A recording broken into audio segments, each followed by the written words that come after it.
Welcome, welcome, welcome. It's Ed Martin. It's the Pro America Report. Glad to be with you. We have a very important show today. It's this segment right now may be one of the most important that we do together.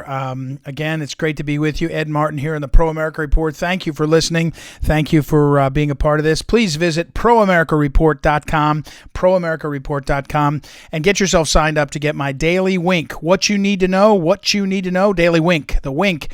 Go to proamericareport.com. I'll get you what you need to know, and we'll talk about it right now also. And lots happening, lots of different things going on. We'll cover some of that later on in the show. We'll also have some very special guests I'm excited to hear. About 6 months ago, we talked about nuclear power. We always talk about it with Mark Schneider. This time, we're going to talk to a gentleman named Scott Melby. He was with us about 6 months ago talking about uranium, how we can buy American uranium, why it matters. I'm going to tell him and ask him about the continuing validity of the Monroe Doctrine. Got to keep the Chinese and others out of our hemisphere related to that. And we'll also talk with Dr. Brett M. Decker in a few moments. Also, he is always on each week. He's got good insight, especially on China. All right, but what you need to know today? What do you need to know today? It's as important as we've a discussion we've had. I want to keep smiling as I say this. I want to be clear that I'm not down. I'm not depressed, but I am very serious about it. Okay? What you need to know today is that we are at war in this country. It is a war in between forces that exist among us. This is not a foreign terrorist. This is a domestic terrorist unit. But it's not a war that's started in Minnesota. That's a mistake. The left tries and the media tries to say, look at what happened to Mr. Floyd, a tragedy, and now look at how bad things are. It's a trigger. It's not true. We have been at war in this country for about 50 years. And the war was aided a lot of the time, by the way, with the foreign entities like the communists, the Soviet communists that infiltrated. It's still aided by leftists from other countries. But for 50 years, it's been a war amongst us. I'm loath to call it a second civil war. It's not quite defined that way, but it's something like that. There were people, of course, bombing police stations in the 60s and 70s. There were people that were causing mayhem and killing cops. There were all kinds of things. But fundamentally, we're at war with people who don't believe in America. They don't believe in the American Constitution. They may say they do. They don't believe in the American values. They may say they believe. They don't. And the people that are killing cops. Now, let me run through this. Let me run through this incredible scenario that we're living through right now, where we have a cop. I'm so upset about this one policeman, a retired police captain. He's now getting tons of attention, which is really a positive thing. But until late yesterday, he was getting no attention. In St. Louis, a retired St. Louis police captain who then came out of retirement. I tell people, came out of retirement to be a police chief. I mean, it's extraordinary. And then he's killed. David Dorn is his name. Killed on live TV by looters.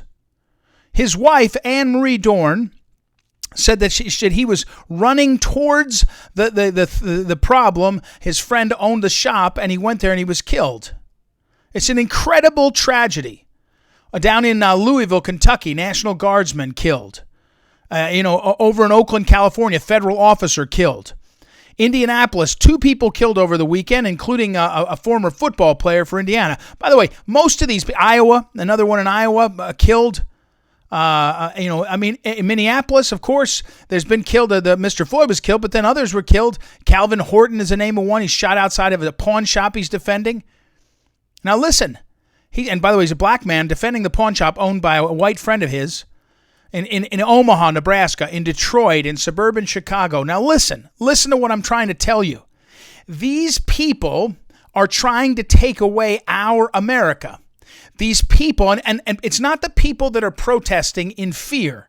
There's some people protesting, but it's the terrorists organizing this. It's the people that are organizing this that are funding it, and it's a war against America. If it was ISIS or Al Qaeda that burned city blocks, we would have no compunction going after them. And instead, we're worried about how do we handle this? What do we do? Here's the facts. It is a war, and the people that are leading it against us. And by the way, there's lots of lemmings, lots of people that are out there, young people, dumb people, uneducated people, which is another failing of our country. But they're not the ones that are running this network. Antifa is a network of people. They have technology, they have coaching, they have tactics, they have strategy. And so we shouldn't be, here's the first thing, what you need to know. The first thing what you need to know today is we're at war. But what do we do about it? Over the last 24 hours, I've had emails from many of you saying, hey, what do we do about it? And, you get what I'm saying about we're better than this, and then hey, we're stronger than this. But what do we do about it? So that's what I'm telling you today. This wink today is what you need to know is here's where we are. We're at war. What do we need to do about it? What are we going to do about it? And I'm going to give you a couple of the ideas. By the way, let me tip my hat. Newt Gingrich is a friend of mine, I guess. We went back and forth on some things, and some of these ideas I gleaned from his writings on this subject. But the first thing we had to do, the number one thing you have to do, what you need to know is you're at war, and the first thing you have to do is name the reality. Name the enemy. Don't be afraid. Don't be politically incorrect. The people burning buildings, the people killing people, they are anti-American. Their actions are evil. They need to be destroyed. It's a real network. It's Antifa. It's others. It's funded. We need to treat it like a terrorist organization, and we need to get to the bottom of it. But first, we need to name it. It is anti-American. They are trying to destroy the country. We shouldn't be naive about it. We should not be naive about it. What can we do about it? Well, one thing we do about it is put them in jail and hold them in jail.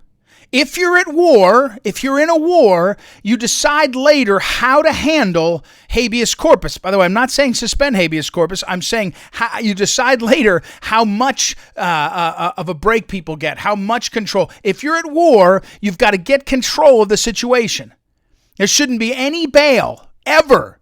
Well, not ever. Any bail for the immediate future until we get people and hold them. They ought to put people in jail, no bail, and if it takes 6 months to sort it out, fine. We're at war. That's because of the war we're in. We're in this mass violence. We should ask all the citizens to use the video and the audio and photography to identify every one of these people that's doing this.